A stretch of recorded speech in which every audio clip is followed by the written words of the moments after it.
Al, thank you so much for joining us today on the Breach Seat. I think we have a lot of really great questions that our audience is going to find super valuable coming from you and all of your expertise that you've gathered in your 20 years of experience in the industry. If we can just start, you can do a brief intro, your name, company, where you are today, how you got there, and things you're currently working on in the industry. Al Calabrese, I'm the Vice President for AI Advisory and Transformation Services with Netrio. As you said, about 20 years in the business and a lot of that in the healthcare, finance, manufacturing section, doing a lot of technology work over the years. The last 5-7 years of that was with a company, Navisite, with Accenture, and I ran a security advisory practice. And that's notable given where I'm at now because it helped running a security advisory practice, doing, CISO engagements and security risk assessments, those kinds of things, really helped to build the governance piece of the work that we do. It comes from that. We like to say that it's built into the DNA of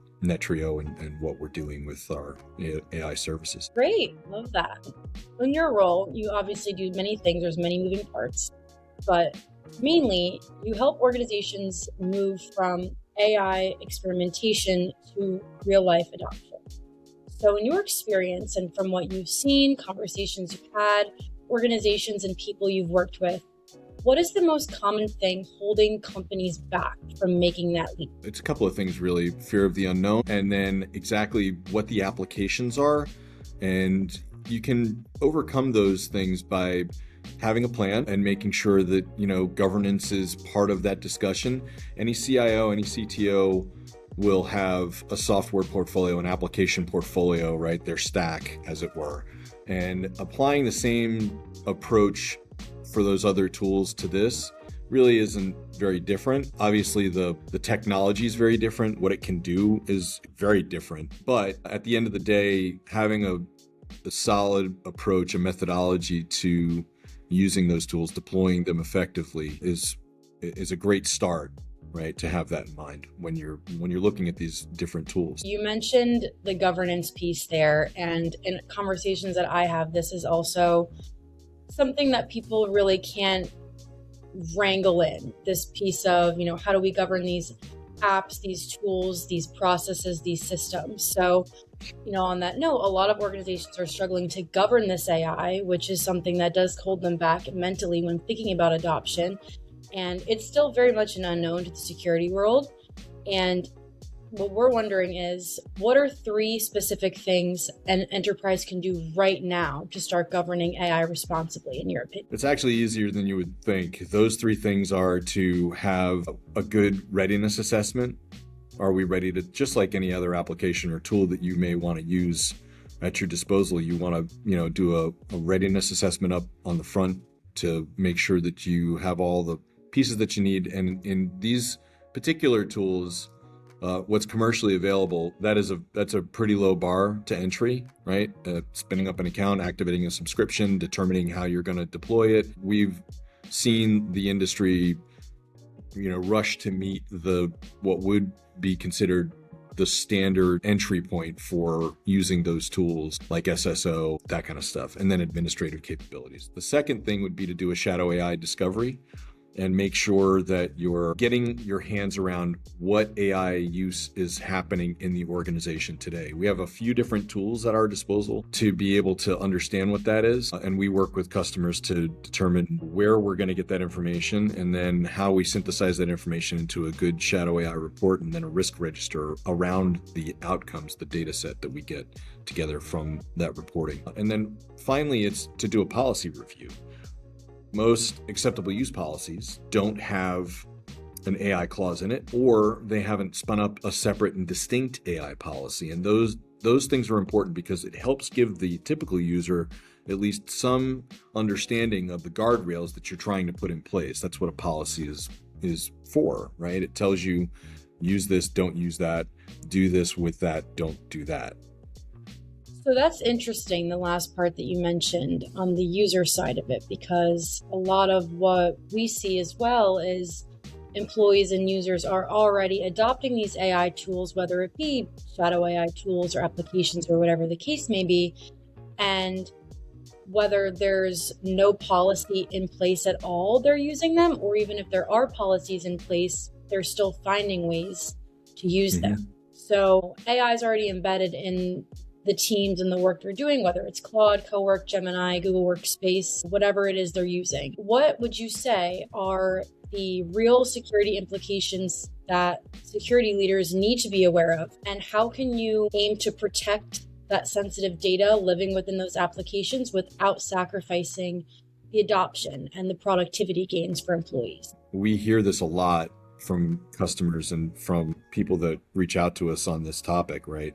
The number one thing is to have some sort of a DLP regime in place, be able to categorize your information. A lot of these systems, when you deploy them correctly, it's table stakes to be able to have an SSO single sign-on that you're using your corporate email address, right? In those situations, they're going to follow whatever existing security structures you have in place. In other words, an engineer who has access to an engineering SharePoint site doesn't have access to the finance SharePoint site, right? So when he logs in, or when they will log into their Microsoft account, they can just see what they're supposed to see. And that's table stakes for any sort of structured enterprise organization. That still doesn't account for what they're putting into prompts, what they're uploading into the tools. And so there's a combination of tools that are now coming into the market that can help with that we review and we help customers decide on as a part of their overall solution. But there are also things that you can do from the policy and governance perspective by having a good, classification system for your documents. Have you gone through and looked at your most sensitive documents and labeled them confidential, for example? Do you have an internal use document policy that you can then put definitions around? Internal use can be used in our AI tools. Confidential may not.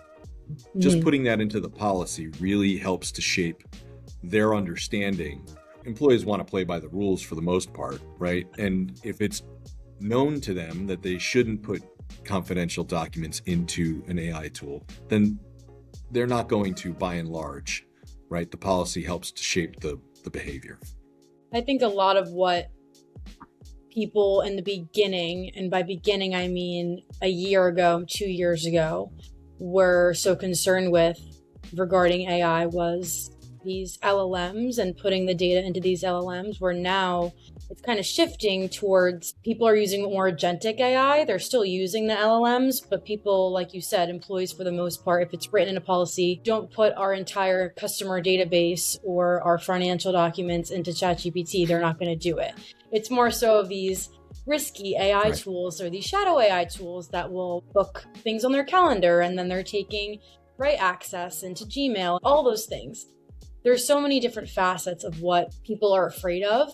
And I think that people tend to fear what they don't fully understand. And AI is no exception to that. And so while people are so afraid of the things that they don't understand regarding AI, they're not really looking at all the positive things and the benefits that it has in making employees' lives easier, leadership's lives easier, innovation, making the product better, making customer service better, etc. So setting that fear aside, what do you think are the real tangible benefits you have seen firsthand AI deliver to organizations? And where do you think it has the most untapped potential? Right out of the gate, productivity. If there's an output at the end of a workflow, then you will see productivity gains out of the gate by deploying any of these tools. So let's just assume for the moment we're talking about deploying the tools correctly, right? You've subscribed to an enterprise grade version of the tool.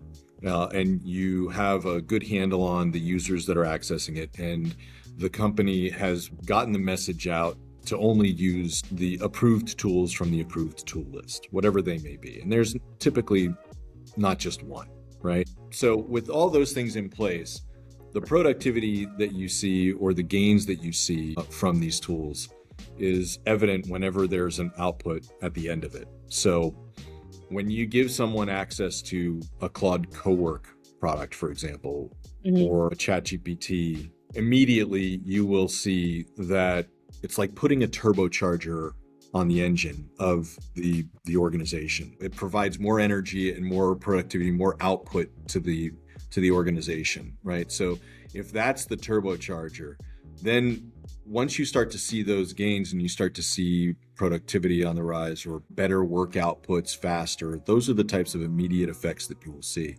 But very quickly, you move into how can we start to talk about agentic workflows and maybe even some autonomy in those processes. And that is like taking that productivity engine with the turbocharger on top and putting it on a racetrack and focusing it, right? Giving it some focused energy and helping you to understand what pieces of the business could be done with some autonomy, with some human approval processes at the end of it or in the middle of it. And then that's how you achieve true agent autonomy, now producing documents, now producing some sort of an output, right? And a lot of places that we look for that are in simple chatbots and being able to interface customers, because those things can scale, right? Yeah. Now, if I have a service desk that has 50 service desk people on it and they can handle a number of customers, and I deploy a chatbot to that, I can now scale that out. And if you're doing that in a way that it started with getting the productivity gains, then looking at the agentic workflow from an overall business workflow perspective, and then applying that into spinning up agents, that's when you'll start to see ROI benefits that you can quantify, and you'll start to see real autonomy in the agent class.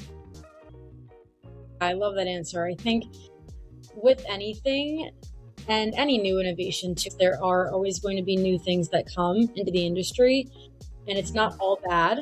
There are some good things, but people have to be looking for the good. And I think people love to talk about how AI is taking over and how it's so scary. And these things are just a lot of the times clickbait, and they're claims that are not backed up by any research. Because when you look at, like you said, people can actively quantify the productivity gains, but also employee satisfaction, not having to do redundant tasks. They can look at so many things that speak positively of the benefits that AI has had to the organization, and those things a lot of times outweigh bad. On that note, if a CIO, CTO, business leader is listening to this today and they genuinely don't know where to begin with AI, and it's still a black box for them in their org, what is the first conversation they should be having internally?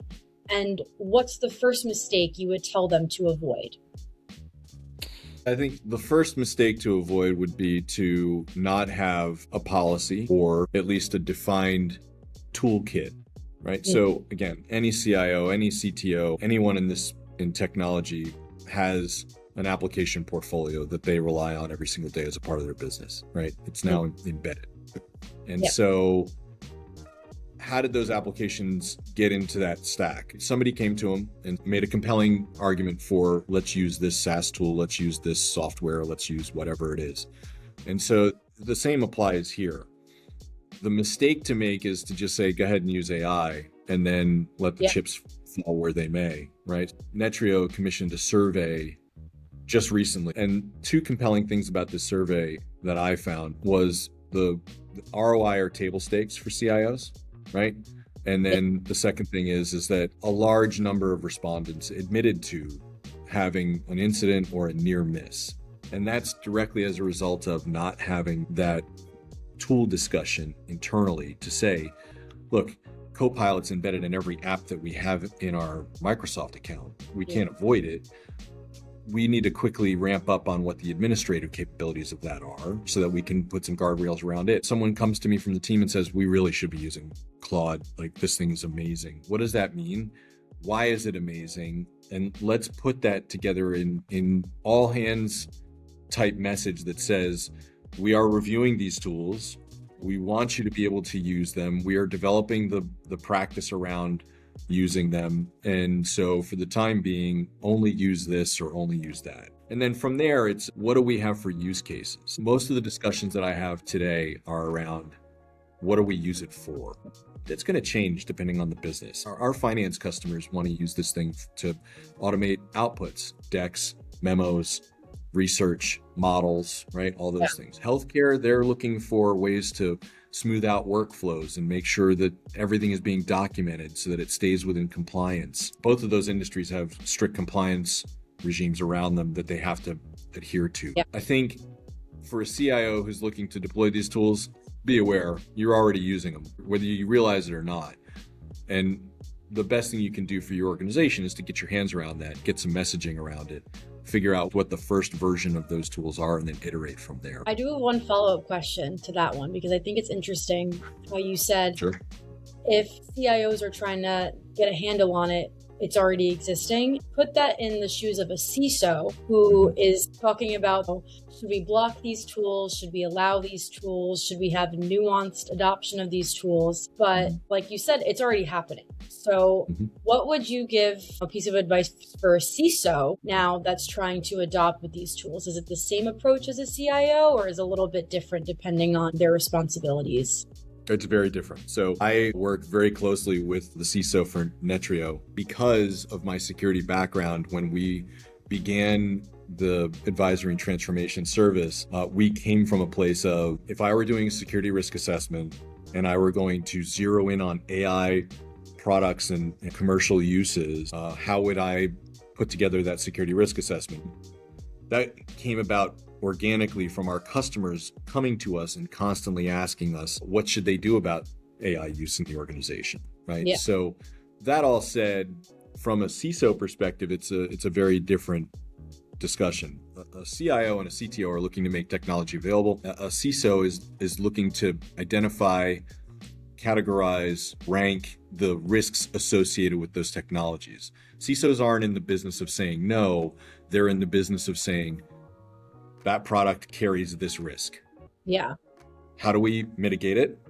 Or how do we accept it? There are a lot of tools available in the CISO's toolkit to be able to identify those tools, to be able to identify those AI products, right? And then be able to assess them for risk. I think about all the note takers that are now out in the marketplace for people to use. There's dozens of them, hundreds of them maybe, right? And they all have a certain risk associated to them, as opposed to the transcription service that runs in Microsoft Teams, right? The CISO is responsible for what that risk looks like, what that risk profile looks like, and present that to the leadership of the organization to say, do we want to accept this risk? Do we want to mitigate this risk? Or do we want to not accept the risk and say this tool doesn't make the cut, that there are other tools or better tools out there?